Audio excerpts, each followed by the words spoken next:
Hello, Go Horrors and fellow Deadites. I'm Brendan. I'm Sam. And welcome to Our Life in Horror. And we are going to be discussing Deep Blue Sea. Yeah. Sorry, were you going to say it? I was, but it's okay.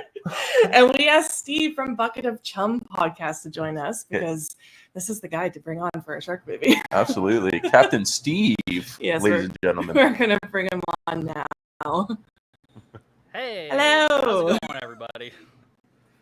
Good, how are you? I'm doing great. Thank you so much for having me on. I'm really excited to talk about Deep Blue Sea again. Of course. Before we start, can you tell everyone about your podcast and how you started, why you started, and where they can find you? Yeah, absolutely. My name's Steve, or Captain Steve as I go by on the podcast. I just do shark movies. That's all I do. It's called Bucket of Chum, the shark movie podcast. Occasionally, I'll cover other like aquatic horror movies, but yeah. After like dealing with some like depression and other like mental health issues, I've always been like a really creative person, and like I needed an outlet for that. And I was just like, there's so many weird and wild shark movies out there. I'm like, you could probably make a whole podcast about it. And I'm like, well, why don't I just make a whole podcast about it? So that's just kind of what I did. But yeah, I'm here on YouTube as well, so I have a YouTube channel. Everything is at Bucket of Chum podcast, including my Patreon, which I do an episode monthly, a newsletter, and things like that.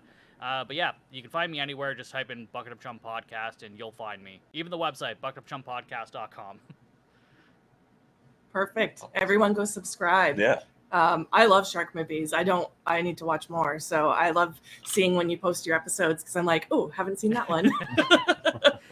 So I'm happy someone's covering all the shark movies. Before we get started here, I'm just going to go to the comments. Hello, Ryan. Thank you for joining us. Hello, Peyton. Peyton, what's going on? Bonjour. Best shark movie. All right, we're going to get into that discussion. Hello, Big Rod. Thank you for joining us. We got Rob. Oh, no. Has on this one. Yes. Okay. Already with the chirps. Okay, so I'll get into like the cast and stuff, and then we'll start the discussion. It's an old movie. I don't think I need to say spoilers, but there will be spoilers. 1999. Yeah. Yeah. Yeah. This was one of my first horror movies, I think. It was either this or Jurassic Park.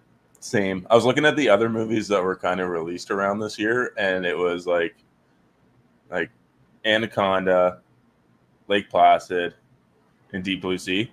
And those are like my childhood movies. Yeah. Yeah, Blair Witch. Yeah. I'm thinking like more like so my mom would let me watch as a child. And those three were like the movies. Anaconda I had to kind of sneak in a little bit more, but yeah, Lake Placid was just, it's such a blast. I don't think I've seen that one. Oh, you're missing out. Yeah. Yeah, it's a great time. Betty White's in it. Yeah. That's what I've heard. And she swears. Yeah. Yeah. I'll have to giant alligator or I'll crocodile, have to give it a is. shot. Okay, Deep Blue Sea has a 5.9 on IMDb and a 60% on Rotten Tomatoes. Release date July 28th, 1999. Rennie Harlan directed it. Budget was 60 to 82 million. I do not see how much it made. I pulled this up on my phone quickly today. I forgot to print my sheets again. This is something that happens reoccurring. Cast: Thomas Jane, Samuel L. Jackson, Saffron Burrows, LL Cool J, Michael Rappaport, Stellan Skarsgård, Jacqueline McKenzie. Okay, so spoiler-free thoughts. What do you think of this movie? I mean, I love this movie. It's an absolute childhood favorite. I saw it when it came out on VHS, and I had seen Jaws before this, and so I was obsessed with shark movies already.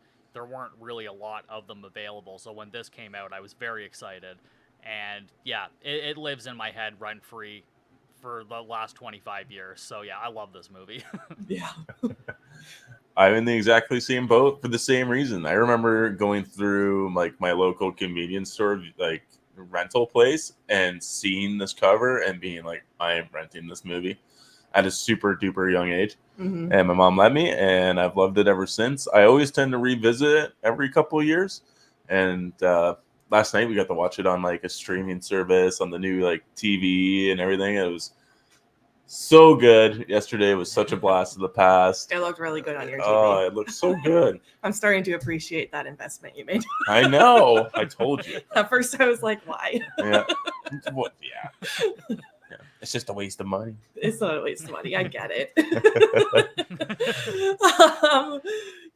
This I still remember watching this for the first time too when I was a kid in my basement. My parents were renovating, and me and my sister were on the couches just watching this movie. I actually saw this movie before Jaws. I just watched Jaws for the first time last week, the week before. Last week? Oh, Yeah. wow. Yeah. Okay. I know. I had an interesting opinion, I guess.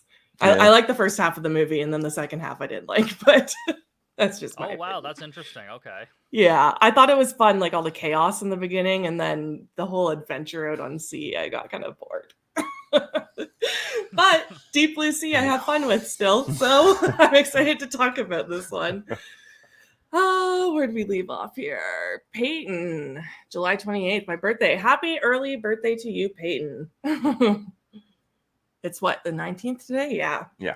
Yeah. Okay, so describe this movie in 3 words. Aquatic nightmare fuel. Yeah, that's good. Yeah. I wrote down 2, but I put what a blast Yeah. and second to Jaws. Okay. That's my other one. Both fair. I said Deep Blue Sea. Oh, that's just so. I almost wrote that. Like, I was this close to just being like Deep Blue Sea. I was just gonna do it. I'm glad I did it now. I chose the lazy route. Yeah, no kidding. Who's your favorite character? I think it's almost a 2-way tie between Carter and Preach. Okay. Yeah, because I mean, LL Cool J is fantastic in this movie. I love him. I loved him in Halloween H2O. And the fact that like he's a black man that survives to the end in a horror movie, Yes. like, mwah. And he, like, the whole reason Rennie Harlan hired him was to like not be too jokey, but still bring some comedy and comedic relief to it.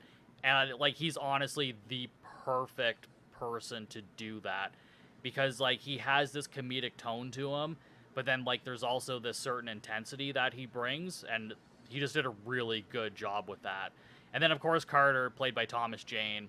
I love Thomas Jane. I don't think he's a particularly amazing actor, but when I see him in a movie, I'm like, yeah, this could be okay. So, and I mean, he played the Punisher, so I mean, that's pretty cool. But he's just kind of a badass in this movie. Like, he's just swimming with sharks with, like, no fear whatsoever. Like, he just goes in and gets what needs to be done. So, I think between those two, like, they were my favorites. Yeah. Yeah, I was gonna go with Carter too, because that's like he's the main character to go with. And I'm watching the movie yesterday for like the first time, and I'm like, fuck, Preacher's really funny, and he's like got some like emotional depth to him. He's got like this alcoholic backstory. He's got a wife and kids. Like, you find out all this stuff just through his dialogue and him talking to himself and his parrot, pretty much. And I just ended up falling in love with him more than any other character. I'm also like a Thomas Jane fan, so like whenever I see him in something, I'm usually like, I'm the same way. Like, yeah, I'll check it out, even though I particularly don't even think he's that great in this movie. But I still am a big Jane fan, but I'm going with Preacher. Oh, cool shit. Yeah, cool shit. I have the same answer. I thought he was hilarious, and he's just like nice to follow. I don't know. You had a great answer, so I don't even know how to top that. But I just loved him in this movie, and I had a hard time liking other characters, I think. So yeah. So I'm definitely going with him. He was just like sweet to follow. It's kind of hard because most of the other characters are either assholes or they're responsible for the entire thing. Like, there's 2 people that are responsible, and they both end up getting their comeuppance, which is great. So yeah, and then there's the blonde who's kind of annoying, but I don't think she was awful. But I'm like, yeah, you can just go already. Her death scene is way more tragic because there's a deleted scene where we learn that she's pregnant with Stellan Skarsgård's baby. Yeah, I didn't know that. Yeah, that makes it a little bit more emotional. pretty dark, but yeah, they cut that out of the movie. But yeah, if they had left that in, that would be a really dark death. Yeah. It would have explained why she, like, you can tell there was some, like, something going on between her and, like, Skarsgård, but you never know what to the extent, and that would have made it, like, Yeah. way more fleshed out. Yeah, I agree, because when I rewatched it this time, I'm like, oh yeah, I can kind of see, because they like kiss at one point, but I also just kind of thought, I'm like, oh, they're just like celebrating. It's just like one of those scenes where it's like, oh my god, I'm so excited, mwah! Like that's what it felt like. I didn't really get that they were together, but watching it now, I'm like, oh, they're sitting together at the dinner table during the party, and then they're like all lovey-dovey during the experiment. So I'm like, okay, now I get it. But yeah, that deleted scene would have like really cemented that they were together. They wouldn't have even had to leave in like the she's pregnant part if they wanted to leave that out, if it was like too dark for them. Personally, I probably would have left it in. Me I think it's too. fine without it because her death scene is pretty cool anyways. So, but yeah. Yeah, I wish they left it in too. I always say I just want a movie to either make me super happy and excited or to crush my soul. So, so just make me feel something. So I kind of wish they left it in too. Critic After Dark is with us. Love the Bravo. shark background. Appreciate the blue light as well. Yeah, you got some good lighting in there. Yeah. We got to I got work a couple on ours. smart lights. I can just change the colors on my phones. Keep it simple. Nice. Who's your least favorite character? It has to be Dr. McAllister, the main, played by Saffron Burrows. Saffron Burrows did a great job playing her, but her character, like, she is a shitty fucking character. Like, she is awful. Like, she is responsible for everything, number one.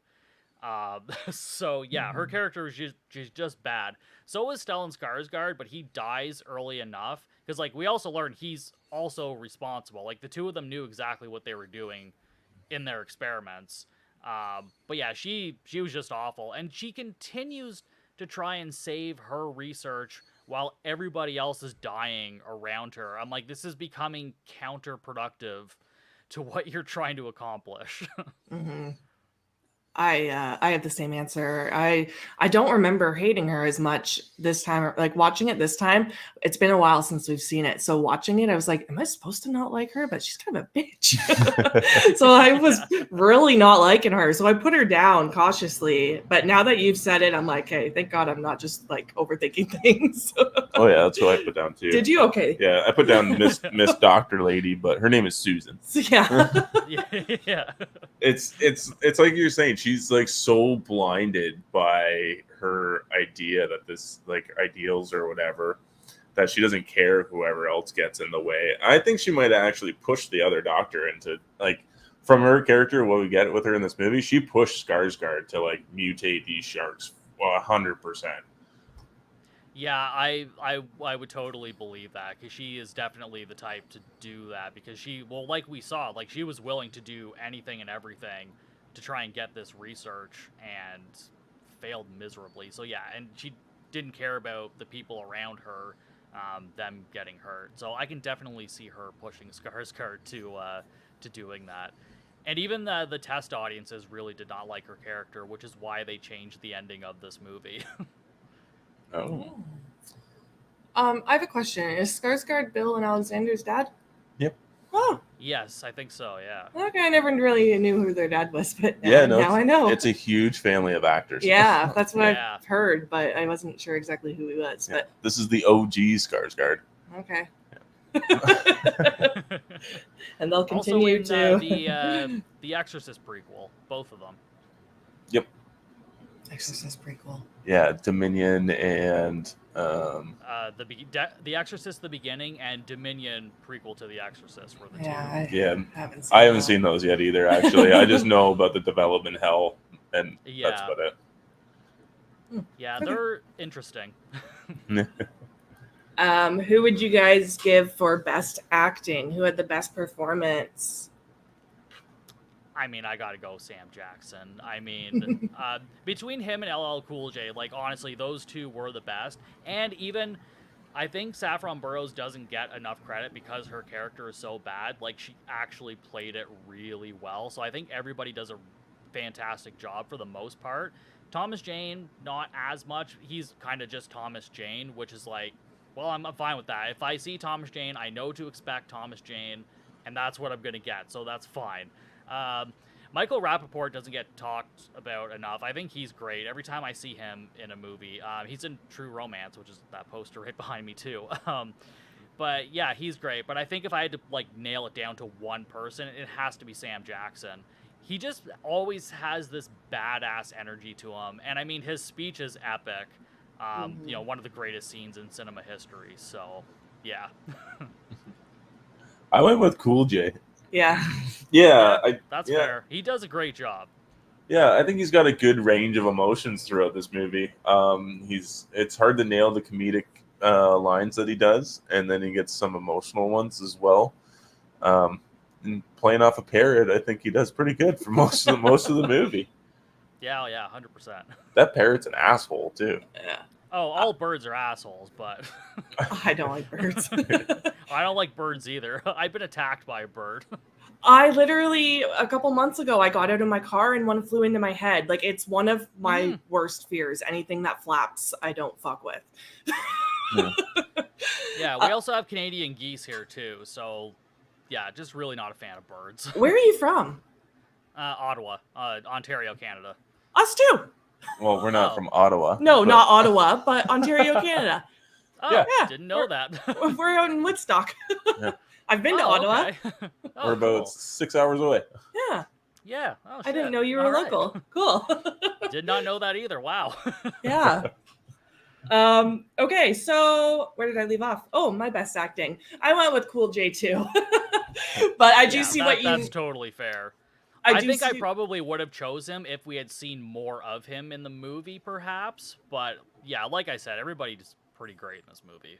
I see what you mean by Saffron too, though, because she really irked me. So obviously she's doing a good job. Yeah. But yeah, I really enjoyed LL Cool J's character, and like you said, he's basically just acting with the parrot. So yeah, for most of the movie. Yeah. And to God. Yes. Yeah. Score and soundtrack. I actually didn't write anything for this category, so you guys can take it away. Okay. Yeah, I actually, when I was rewatching it, I was listening. I'm like, because a lot of the movies I watch, they don't necessarily have a spectacular soundtrack or anything like that. But this movie actually does have a really good score, and I'm gonna show a lot of love for the LL Cool J song. It makes absolutely no goddamn sense. My hat is like a shark's fin. Like, I don't even know what that is supposed to mean. But yeah, no, the soundtrack and the score of this movie, I actually really enjoyed. I felt like it was they kind of nailed like the action, adventure, horror tones in the movie really well, I thought.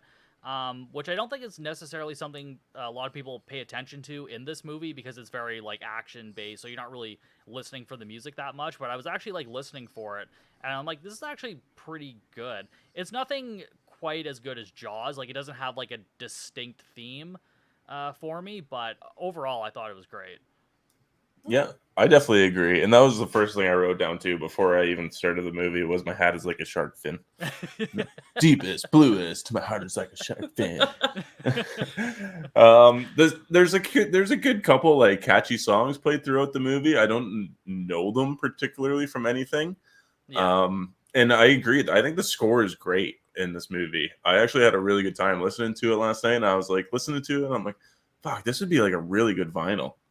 Yeah. But I don't think we're ever going to get it, but no, I mean, if it's 25 years now, like, and they haven't announced anything, then yeah, I feel like this movie needs to have like a resurgence, especially since like after I wouldn't say it was the critically successful Deep Blue Sea 3, but that movie was a blast too. Yeah, Deep Blue Sea 3 was surprisingly enjoyable, especially after how bad the second one was. I was like, all right, here we go again. And then I'm like, oh, okay, you guys actually managed to pull something together here. I was a little impressed. Yeah, I remember us watching it. I don't remember those ones. You don't remember? I remember watching them with you, but I don't remember the content. Oh, I just remember this one scene of this dude jumping off the boat, and then he jumps right into the shark's mouth. And the shark like literally comes up and eats him as he's jumping. It doesn't even hit the water.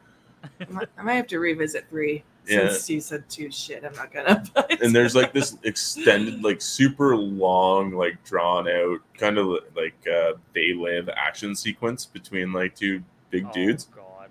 Yeah, I'm pretty sure. I remember us laughing at it, but we might have been hungover watching it or something. We were hungover a lot of the time in those days. Yeah. So that's probably the case. A little brain fried at the time. Yeah.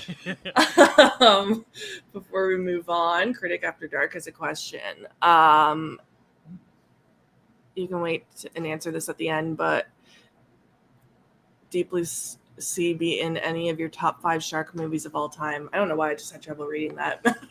Our screen's a little far. Oh, it's definitely in my top 5 of all time. That's not even a question.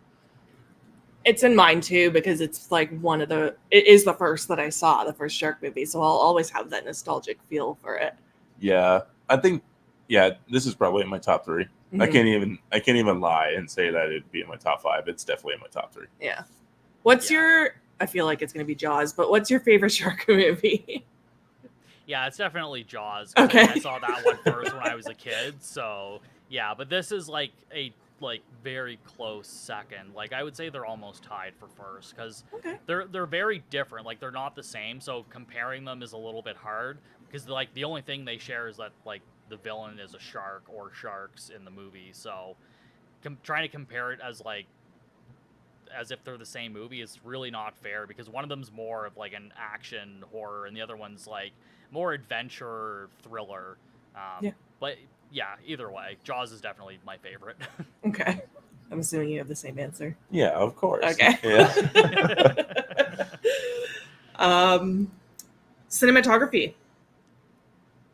Yeah, the cinematography was actually really nice in this. It wasn't anything spectacular. Like it felt like a very 90s movie to me, but like it still looks good. It still feels good. It's aged well. Like some of the CGI, which I guess we'll talk about in a minute, but like the cinematography was nice. It looks good. It still feels good, and it doesn't necessarily feels like the movie takes place in the 90s. Like it does have a 90s feel to it, like just with like wardrobe and things like that. But cinematography wise, like it looks really good. Like I said, it's not anything spectacular, but it looks good. Like if it looked bad, this movie would be less enjoyable for me. Mm-hmm. I liked there was like lighting, like blue lighting and orange lighting and stuff that I liked. I don't know if it was us watching on this new big TV you got, but that one scene where Preach was in like the hallway and then there's a shark coming at him down the hall and like I don't know, it looked so blue and beautiful. Yeah. It's like I almost want to be in that hallway with you, but not quite. But I thought it looked all good too. The setting in the beginning sort of gave me like Jurassic Park in the water vibes, just with like how they have them all secured and stuff and the sharks secured and stuff. I don't know why, it just gave me Jurassic Park vibes in the first little bit. Okay. Yeah, that's kind of random, but what you got? I agree. I think this movie looks really good. It's almost amazing to me that this is the same Rennie Harlin that directed the new Strangers trilogy. Oh, thank God I'm not the only one that has that. I've said that a million times on the podcast, and I'm pretty sure I mentioned it during the Deep Blue Sea episode that I have coming out next week. But yeah, I couldn't believe it either. I'm just like, how did you? And he's directed Cliffhanger and Die Hard too. Yep. I'm like, how did you go from that to whatever The Strangers Chapter 1 was, which I don't even know what to call that movie at this point. I know. I think everybody's at a loss. Nobody's excited for the rest of this trilogy that's already been filmed and shot. Like, and it just makes no sense. And like Rennie Harlin also directed A Nightmare on Elm Street 4, which isn't its own monster in itself. But like with his like turnaround time for that movie, I'd say he did a pretty decent job. But it's just amazing to me on how like far the apple has fallen from the tree here. Yeah, but he does have a new shark movie coming out.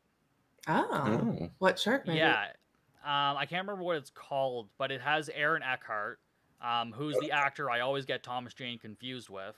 Also, never seen them in the same room, so they might very well just be the same person for all I know. But basically, Aaron Eckhart plays like I'm pretty sure he's like a commercial pilot, and they crash in the ocean, and like they're on the water with the plane still floating, and I guess there are sharks around. I've only seen like one set photo, and I don't know when it's coming out, but hopefully he can redeem himself with that. If he makes this a bad shark movie after making something like this, I'm going to be very disappointed in him.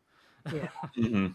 Oh, I'm I looking hope forward to that. I hope he uses like different sharks, because the thing I like about this movie is it's no longer the great white. They're using a mako shark, which I think was Yeah. because everybody goes for the biggest, scariest shark. Meanwhile, all sharks are vicious and terrifying. It's just a matter of how you want to film them. Like a swarm of bull sharks would be absolutely terrifying. Yeah. The movie canon. Hello. Thank you for joining. Peyton, I liked Strangers Chapter 1. You know what? There are a few of you. Yeah.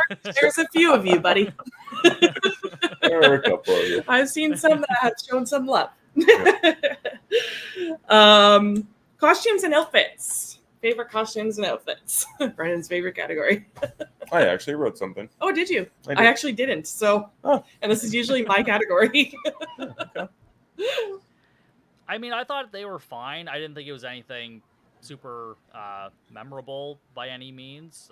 There's nothing that really like sticks out to me. But like, I thought it was good though. Like, there was nothing that felt out of place. Like, nobody was wearing anything or was accessorizing with anything that like didn't feel like that character. So I guess the fact that like I don't really feel much about it actually kind of accomplishes what they were trying to do, because like they're just scientists and workers and whatnot. So yeah, I think they actually just kind of nailed it. Yeah. Maybe the bra and panties. Yeah. Throw that out there. Yeah, there you go. Yeah. Sam's favorite subject. What did you write down? So I wrote down Thomas Jane's assortment of muscle shirts Okay. that he was wearing. Fair. Yeah. But I also wrote down this is like that weird Thomas Jane era where he had blondish hair, Right. and does it fuck me up every time I see it. It just looks weird on him. It's the he's got like the blonde highlights, kind of like who's Paul Walker had too. Like in He looks like he should be in Point Break. yes, yeah. It just, Yeah. I get he's going for like that maybe like beach kind of guy, beach going dude, but like the first, this was the first thing. Then I watched The Punisher so much that I'm so used to him having like black or brown hair.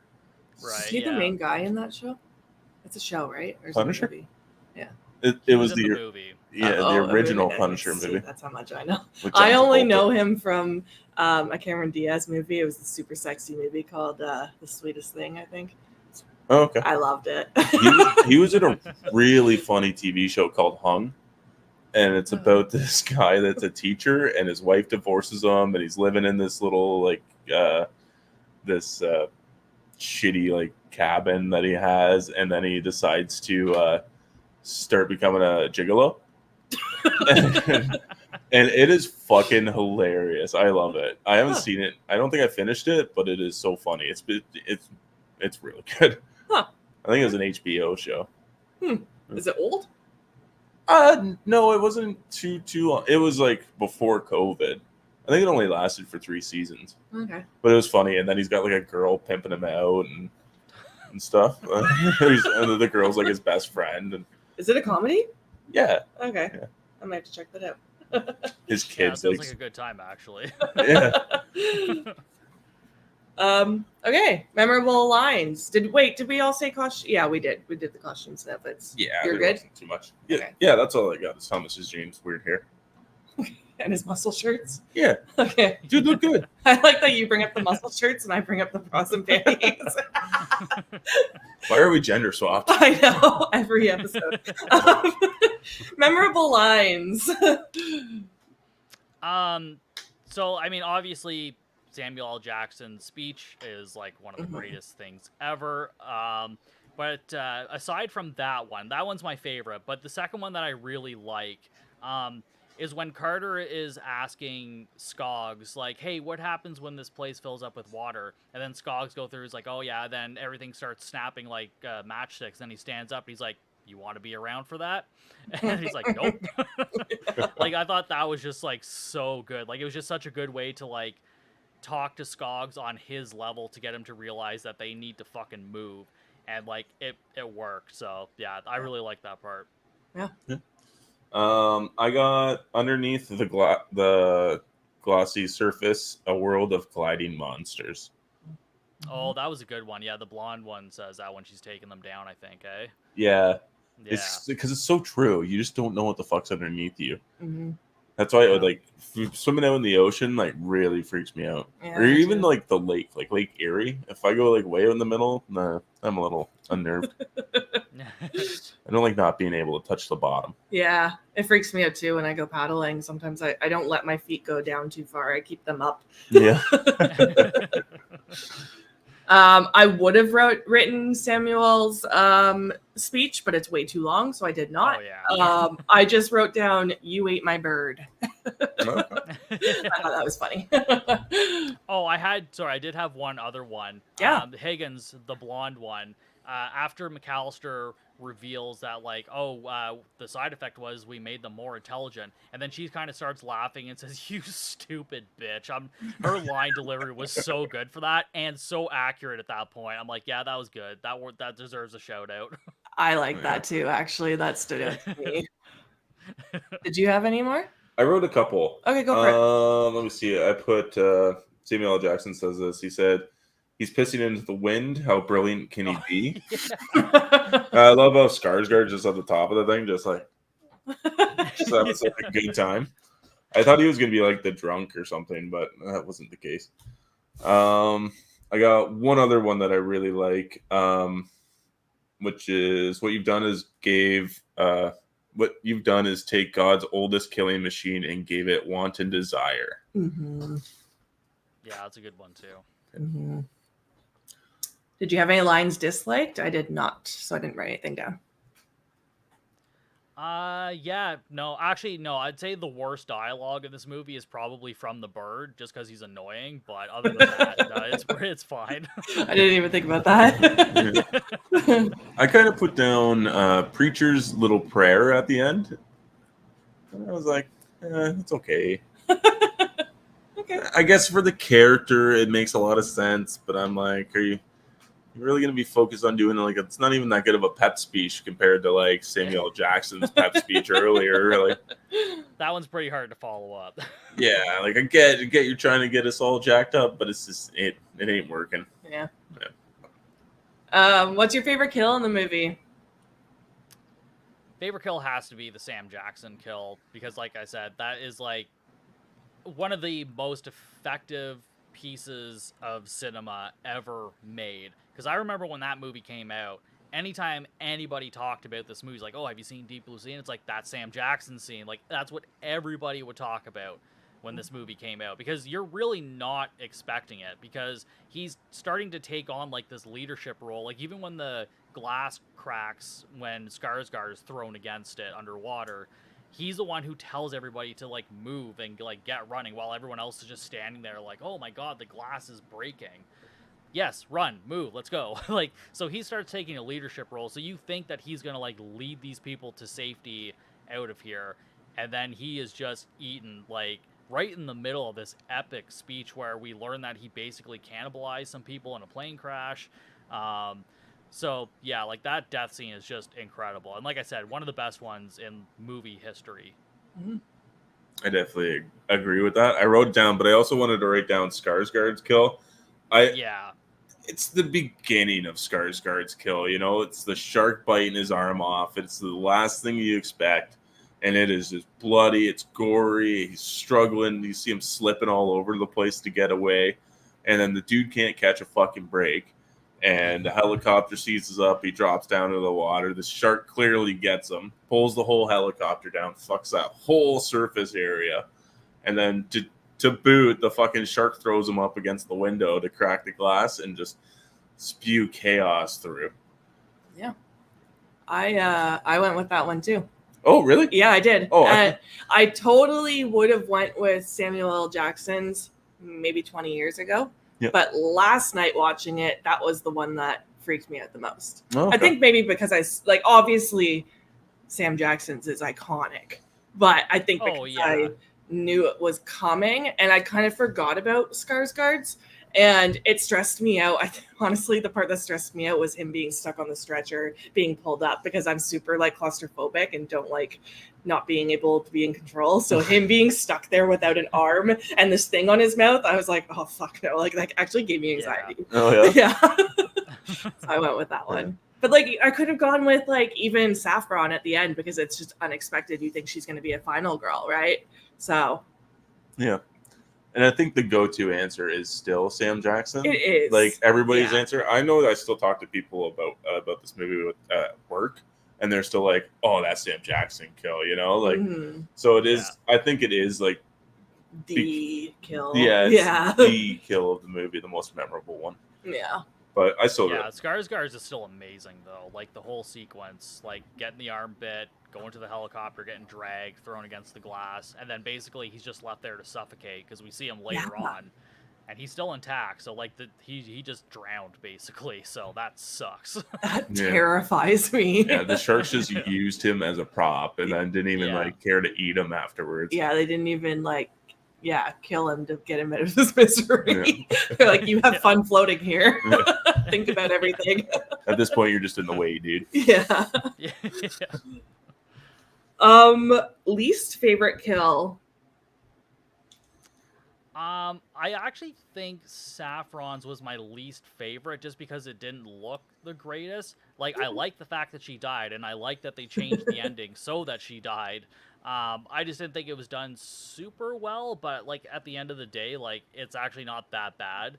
It's just my least favorite in this movie, which still isn't really saying much, but that would be my least favorite. Okay. Yeah, this is hard, because I think for a shark movie, everybody gets a pretty cool kill. Mm-hmm. I don't think they all kind of end up kind of looking the same. It's all kind of the shark swoops in, takes a big quick bite of them, but there's some good ones. The blonde gets swallowed whole.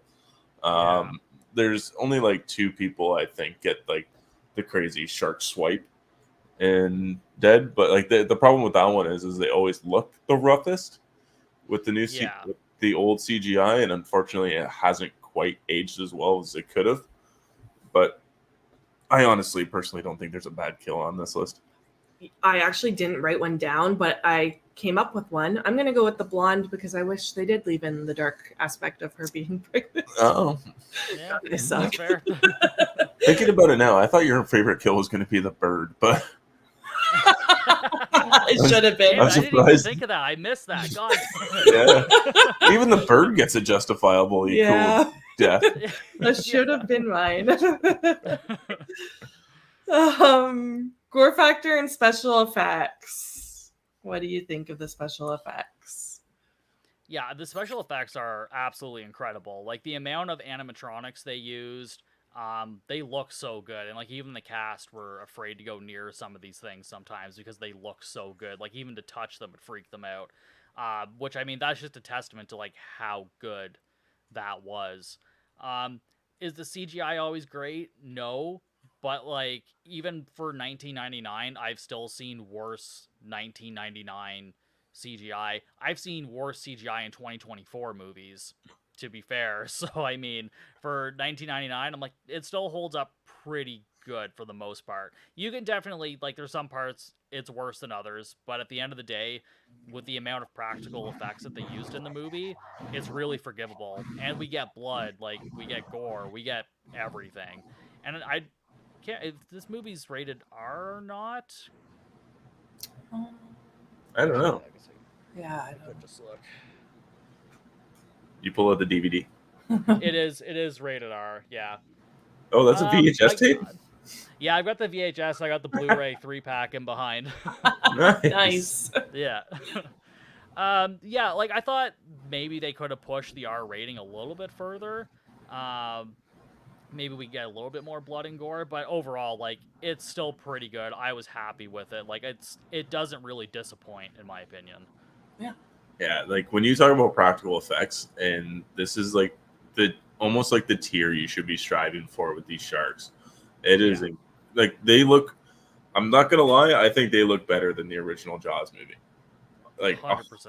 yeah, like it's incredible how lifelike these things look, and they function in the water too, which is something that I noticed yesterday a lot. Was how much of the practical effects they used in the water compared to using out of the water sharks.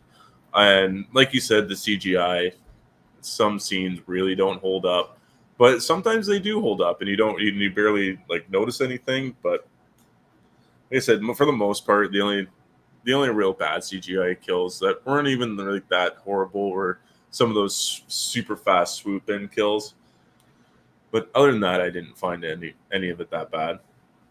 You guys literally took the thoughts out of my head. If I say it, I'm just going to repeat exactly what you guys said. So I'm just going to leave it at that. I thought they looked good too, the animatronics. Like, I wouldn't want to go near them either. They would freak me out. Yeah, I'd be scared one of those things is going to move and Do you- bite my hand off. you know what else I liked about this movie is that everything was actually underwater.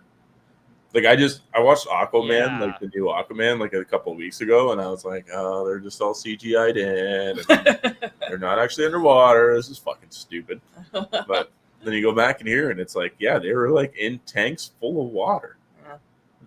Yeah, and that makes a huge difference when watching movies like this, because like even with some of the bad CGI, I'm still very invested in this world that they've created, and it still looks really good with the practical effects mixed in. So like I'm still invested even though the CGI looks bad. But with, like you said, with Aquaman, when it looks bad and I know they're not doing anything practical, I'm not invested in it. I don't really believe that I'm with them. I'm just like, oh, I'm just in like this fucking digital world. Like, get me out, please. Yeah.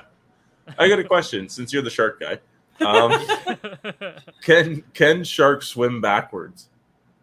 I don't think so, no. I was wondering that too. That's when a they said factual that. thing. Yeah, so because I think most fish have I don't know what they're called, but they have something near their gills that will like push water around them. So that's why they can stay still. But I mean, some sharks will stay still. Like, they don't need to constantly be moving. Like, you'll see like some sand sharks like just laying in the sand basically. But yeah, they need to be moving forward as far as I know. Sharks? Yeah, it's interesting. Like, they're out of the water or in the water on the sand? they're in the water on okay. Oh my god, I was like, what are these creatures that I don't know? I just got so scared to go to the beach. Don't worry, there's a movie called Sand Sharks that is about sharks on land in the sand. So is it good, or is it like so bad it's good? Well, it would be under it's so bad it's good category. I wouldn't say it's necessarily good, but it's fun though. It's entertaining. Okay. I like the movie The Sand, which isn't sharks, but it's fun. That was actually a surprisingly enjoyable movie. I watched it a few years ago, and I was like, I was just expecting something like cheesy. That's why I put it on. And I'm just like, this wasn't half bad. Like, it wasn't amazing, but I'm just like, okay, I actually see where they were going with this. Not bad.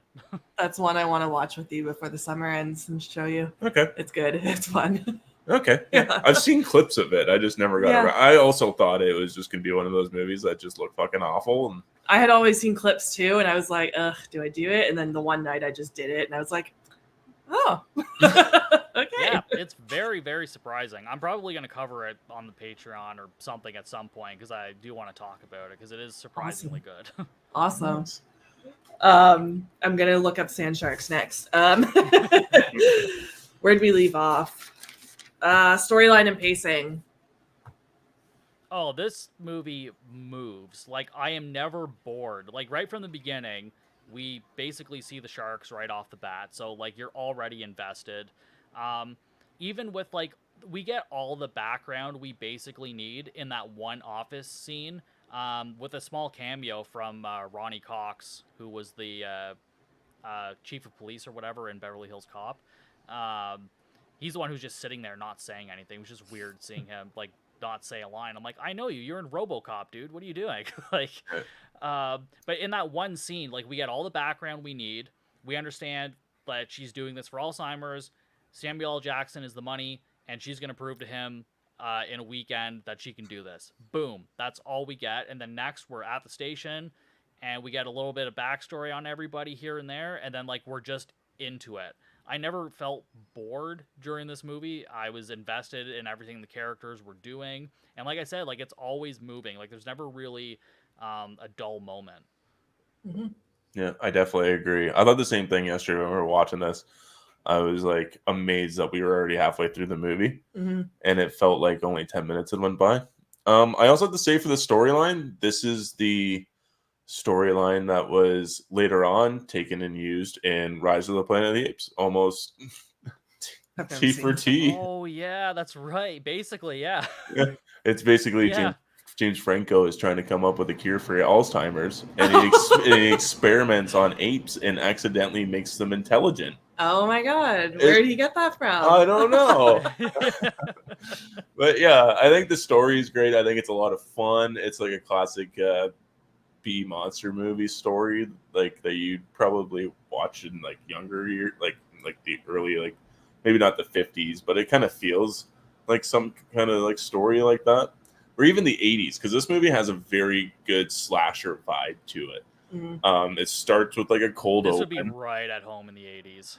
Oh yeah, it's got that cold open, which unfortunately doesn't have a kill, and then it moves into the setup, and then the rest of the movie is just a stalker shark movie with bloody kills, and so not quite nudity, but you get a little bit here and there. Womp womp. Yeah. I also think it's a great pacing. Like I wasn't bored at all either, and I kind of like the intro that there wasn't a kill because I forgot about the intro. Like we watched this a few years ago now, and I had totally forgot about the intro to this movie, and I was like surprised when they didn't end up getting eaten. So I guess maybe it's just it shocked me more because like I definitely thought there would be a kill. But yeah, the movie moves good. It feels like I said at the beginning kind of feels Jurassic Parky, but once they're like in the hallways and stuff and trying to get out of this place, it almost feels like a movie like what's that movie? Cube? Like an escape room almost. Like they're trying to like there's just so many obstacles that they have to get through. So I like that aspect too. But yeah, I thought it was good pacing. Yeah. It's nice because there's always like you said, there's always an obstacle. They always think they have a way out, but by the time they get there, there's some kind of obstacle in their way. Either one of the levels is flooded, or if they open this lever or this door, then the rest of the facility is going to start collapsing. So there's always like there's also like this ticking clock of how much this facility can take on water. And they have to really like use their noggins to figure out how to get through each obstacle. So that's kind of where I see it as like an escape room a little bit. Yeah. I also like that Preach was like separated from the group too. So we're seeing two different like storylines going on until they finally meet and stuff. Yeah. We'll get into favorite scenes.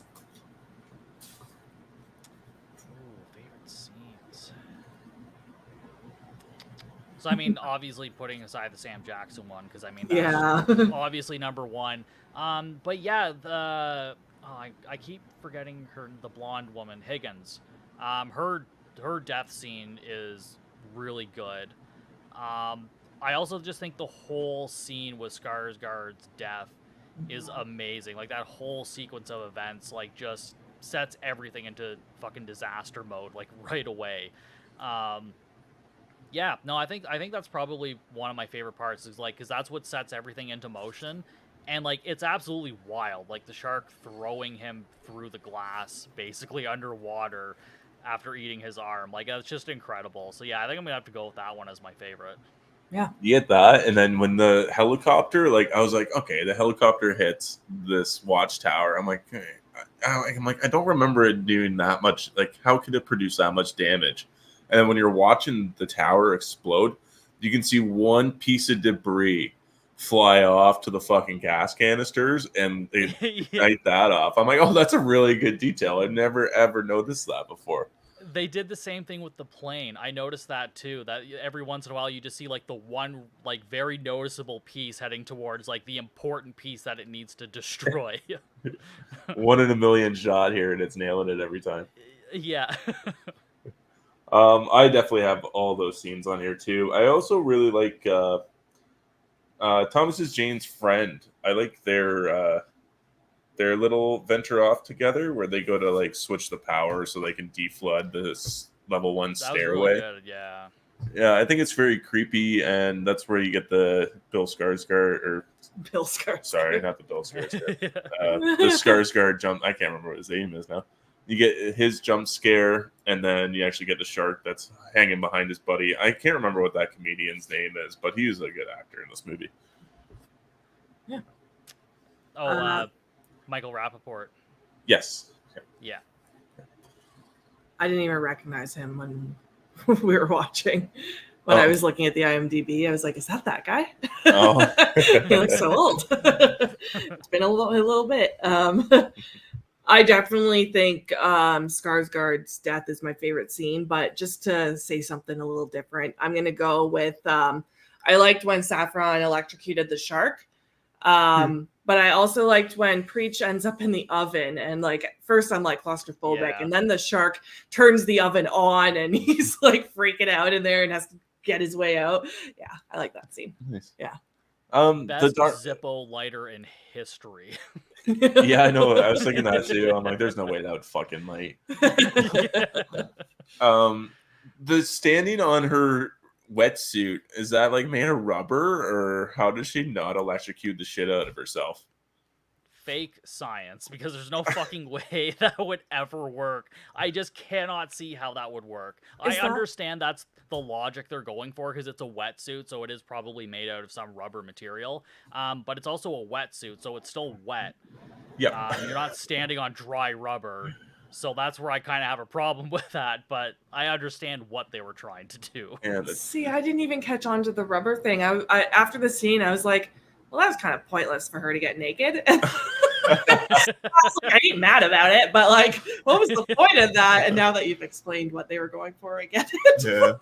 I literally was going to bring that up and forgot. And I was like, what was the point of her getting... They just wanted bra and panties in the movie. Yeah. Like, they knew it didn't make any fucking sense. They're like, we're going to do it anyways. How can we get this chick naked? Yeah. That's funny. Where'd we leave off? Least favorite scenes? I didn't write anything down for those either.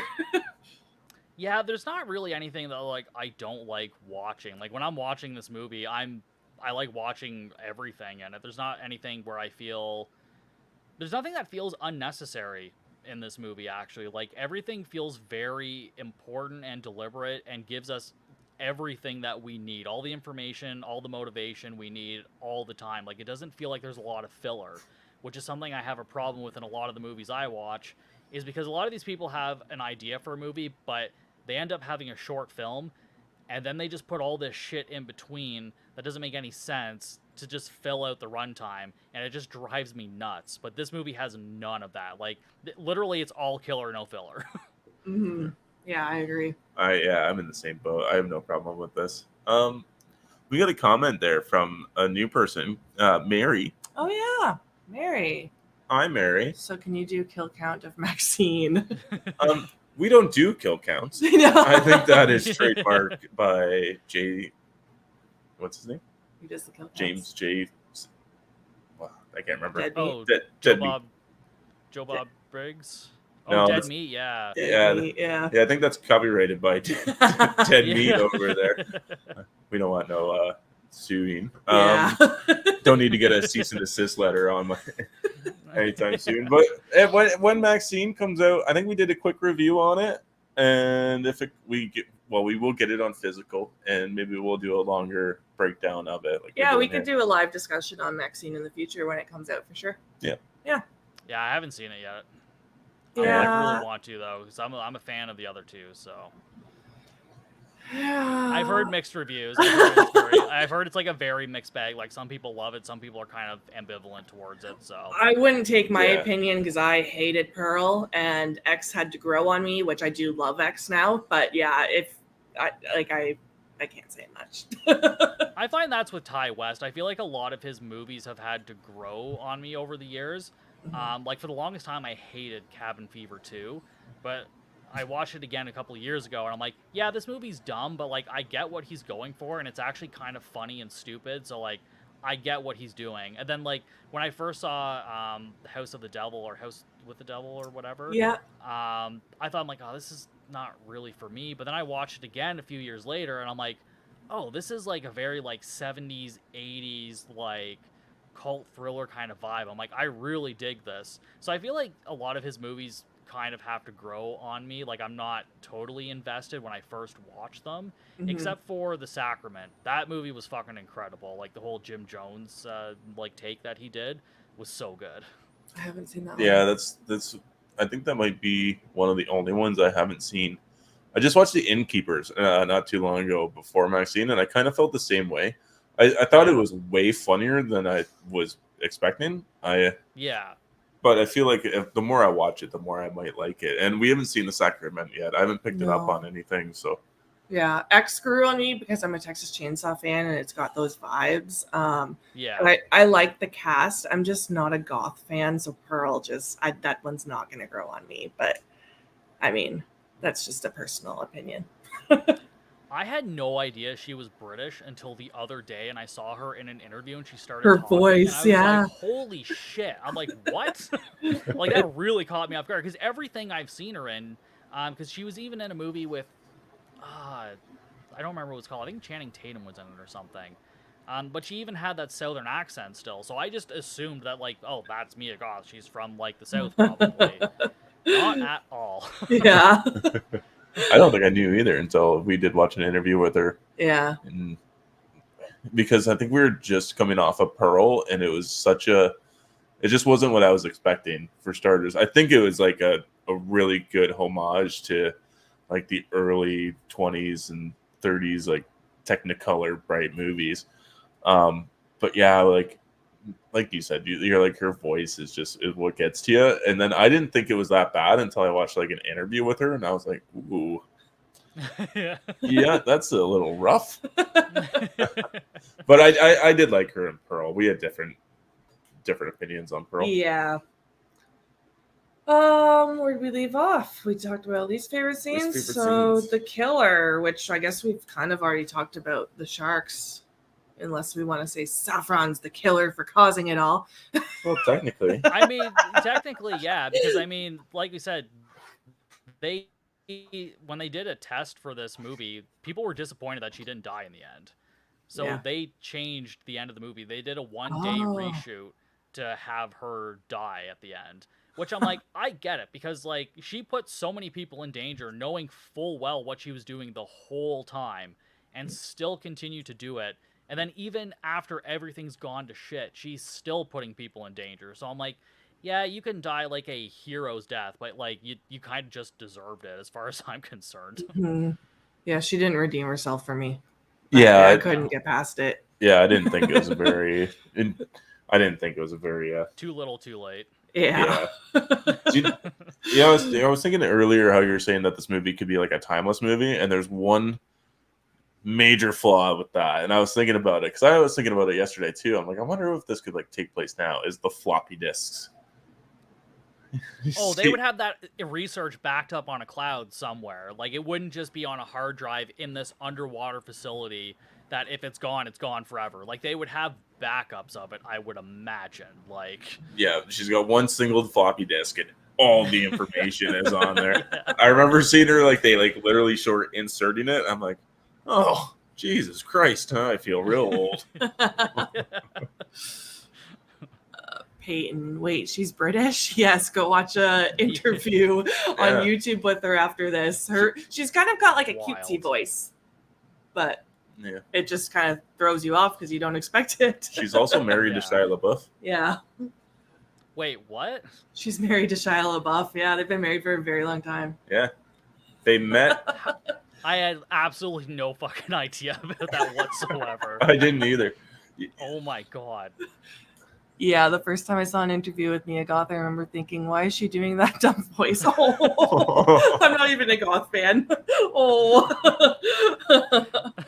Yeah, no, that's her Wild. accent. Yeah.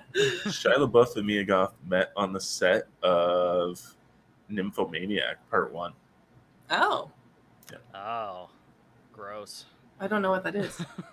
It's like a movie that follows this girl, and I believe it follows her whole life and all throughout her like sexual activities. Is it a horror? No, Oh, okay. Yeah. it's like a super long like drama. Huh. Why am I curious? I thought the same thing because like the poster for this movie is a bunch of actors and they're like O faces. Yeah. And there's like Defoe, there's Shia LaBeouf, there's Goth, there's a whole bunch of people, and I'm like, why do I want to watch this for some reason? Yeah. That's funny. Okay, we'll get into our scary ratings. So we always like to rate our movies at the end out of 10, 0 being not scary at all, and 10 being the scariest movie you've ever seen. What would you rate this movie? I think it depends, because like I don't necessarily have a fear of like deep water. Like I've gone swimming in the ocean just by the beach like once or twice, so I don't really have that fear per se. But that being said, like I do think they create like a really good atmosphere, especially with the sharks like coming down the hallway, and then just like beating on the doors like when they're trying to break through and whatnot. So they do actually create a creepy atmosphere, but it's definitely more towards the action side. So if I'm giving it like a rating on how scary it is, I would say like maybe 6.5, maybe 7. But I can see like if you have a fear of the deep ocean, if you fear sharks, this movie should probably scare the shit out of you a little bit. So like I could see that being like an 8, 8.5 maybe. But yeah, I'm gonna say like 6.5 or 7. Okay. Yeah, I'll probably go 4. Like I've seen this movie like way more than I probably should have in my entire life. But Yeah. yeah, I'll go with the 4. Just like you're saying, it's claustrophobic. If you have a fear of the ocean, anything like that, it's probably going to freak you out a little bit. If you have a fear of sharks, I was going to go with a 4 for claustrophobic reasons too. Just like there's so many scenes where they're underwater, and the whole I can't go back. I have to keep going back to Skarsgård's death. Freaks me out, man. And then like you said, in the hallways with the sharks, like there's not many places to go, and tight spaces freak me out. So this movie does a good job at that. Or even when characters are like going to the ceiling to try to catch an air bubble, and you only have like this much room to try to catch your breath. Yeah. Definitely. Okay, overall movie rating. Let me find our rating system here. We rate with emojis. Obviously, the poop emoji is at the lower end, and a 100 is a perfect movie. If you want to be somewhere in between, like a 3.5 would be a high okay. You can say high okay or low okay or anything in between. So what would you rate this movie? I mean, honestly, for me, this is 100. I honestly wouldn't change anything about this movie. It's so much fun. I have a blast every time I watch it. And I mean, like we talked about, the pacing's great. The practical effects are great. So, I mean, it's a really good time for me. So, yeah, I'm just going 100. Yeah. Yeah, I'm in the same boat. Yeah, me too. Yeah. Like, if I would have seen this first over Jaws, I think this would be my all-time favorite shark movie. But yeah, that's fair. That's the boat I'm in. I did see this before Jaws. Rob, the Nymphomaniac movies are... Oh, my alarm's going off. Are good. They are Lars von Trier's, so they're weird as shit. Yeah, I thought it was Lars because he did the house that Jack built too, Antichrist. Oh, yeah. Oh, I didn't like either of those movies. You didn't? Yeah. No, you didn't. No, I didn't. They're just too slow. You didn't even make it to Uma Thurman's death and the house that Jack built. No, and that was that's like within movie. The first 15 minutes of the movie. Yeah, I didn't care for it. I walked out. And then Antichrist, like it was so slow. I can't do slow burns.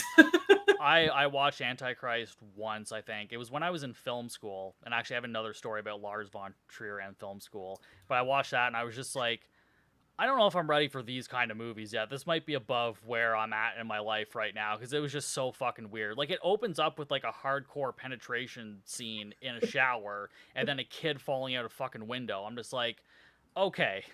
I was not prepared for that, but okay. Yeah. So I had a teacher in film school that wanted to interview Lars von Trier, but he doesn't really like women all that much. What? But yeah, apparently he's a big misogynist. So, Ugh. but she wanted to interview him, and then she even said that she would do the interview naked just so she could interview him. And then she never really answered the question if the interview happened. So I 100% believe that interview fucking happened. And I'm just like, how can you stand in front of a class and say, like, yeah, I just got naked so I can interview this film director? I'm like, you're part of the problem. Like, That's the wildest story. Solution. Yeah, That I is couldn't fucking crazy. believe it. I'm just like, do you think this is, like, okay? Because, like, I'm way younger than you. You're a teacher. And I'm like, I know that this is not okay. Yeah. Jesus. I mean, to each their own, but, like, my God. Yeah. I wonder why she would want to interview him that badly.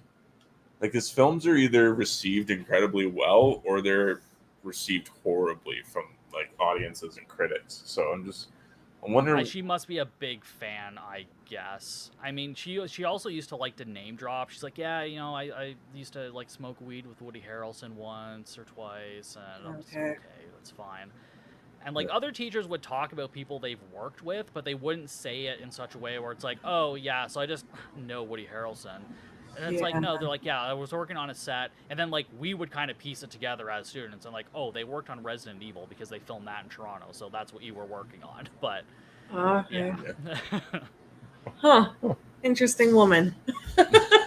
Yeah. So I'm going to read a few fun facts. I'm not going to go too wild. It's an older movie. You were already naming a bunch of fun facts. You probably know all these, but I'm going to do it anyway. Do it for the people. Yes. So for one scene, Thomas Jane had to swim alongside a real live shark. He was only allowed to shoot this once. He had completed all of his other scenes. Incredible. Just in case. Just in case you get bit. Yeah. They call that method acting. At around 9 minutes, the license plate pulled from the shark's teeth is the same one found in the tiger shark and Jaws. Wait, what? It's a tiger Yeah. shark? Oh, is that the one they catch? The first one they catch? Yeah. Oh, okay. Yeah, when he's first on the dock, and he's like, it's a tiger shark. Oh, what? Yeah. This was the first movie Stephen King saw after his nearly fatal encounter with a van. He stated, my first trip after being smacked by a van and almost killed was to the movies. I went in my wheelchair and loved every minute of it. Oh, Stephen shit. King's always got to say something. He does. Samuel L. Jackson happily signed on for the film as he had enjoyed his experience working with Rennie Harlin on The Long Kiss Goodnight. I don't even know what that is. I don't either. I know of the movie. I've never actually seen it. I know it was like a big deal when it came out, though. I've heard good things about it. Know nothing about it, though. The Gen 2 Mako is described as 45 feet long and 8,000 pounds. That would make it more than 3 times the length and 4 times heavier than the largest Mako shark ever recorded and twice the size of the largest known great white shark. I love the look of the Makos in this movie. I like how they almost have like this. They have like this weird greenish tint to them, and they have like little lines and stuff. Like they have a really cool design. Shot in the same Fox Studio Baja complex where Titanic was filmed, having made Cutthroat Island at sea, Rennie Harlin was determined to make this movie under the most controlled circumstances possible. Director Rennie Harlin has said this was the hardest film he's ever made. I think I'm going to leave it at that because I'm just trying to filter through these right now. I think most films you shoot underwater is one of the hardest things you could do. Yeah, that would be an obstacle. That Always sounds like a nightmare. I never hear of like, oh yeah, so we were shooting underwater, everything went awesome. Like it never goes that way. Like everything always goes to shit at some point. yeah. The long kiss goodnight is okay. I wouldn't rush out to find it though. Okay. Okay. Okay. Well, thank you for joining us.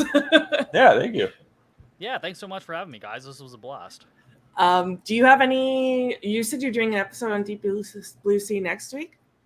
Yeah, next week I have an episode coming out. It's a little over 2 hours long. I had a couple of guys from B Action, which is a part of the Give Me Back My Action horror movies podcast. Yeah, we had a big long talk about it, so I didn't really edit the episode that much. So yeah, it's about 2 hours long, and it'll be up on YouTube on Monday at 3 p.m. I believe, and then it'll be everywhere else on Thursday. Awesome. Do you have any other projects in the works that you want to share? I'm gonna have my new Patreon episode on Waterworld coming out soon. I just have to get the editing done for that. Other than that, no, I'm just doing stuff on YouTube. I do react videos to shark stuff as well, so you can check me out there. Yeah, I'm always doing something on YouTube, and I'm just checking out weird shark movies all the time. Just whatever is weird I can find, I'll watch it and talk about it. Awesome. We are doing a watch along on YouTube on Sunday at 7 p.m. Eastern. Yep. We're doing Something in the Water, which we have not seen. I've heard it's pretty bad, but maybe we can just laugh and have a good time. I'm hoping. I will actually say, like, I'm not going to give you any spoilers. It's not a bad movie. It's just not a shark movie, in my opinion. Oh. But I wouldn't say that it's a bad movie. I think it's actually shot really well, and I think the acting's done well too. So just kind of go in with that mindset. Like, don't expect a horror movie, because you're not going to get that, in my opinion. Like, maybe you'll be scared shitless, but I don't think so. But yeah, it's a very nice looking movie, so there's at least that. Okay. Okay. All right. Well, 7 p.m. Eastern on Sunday. You can join us in the chats. Queue it up on Amazon Prime. We'll let you know when we're pressing play. And I kind of can't wait now. You're gonna fucking hate this movie. I might have to tune in just for that. I'll make sure I have snacks. Yeah, I did an episode, so if anybody wants to listen to that, I do have an episode I did like 3 or 4 weeks ago. I'll listen to it next week after we finish. Yeah. Awesome. Well, everyone, thank you for tuning in, and have a great evening, and stay spooky. And the stream. I never know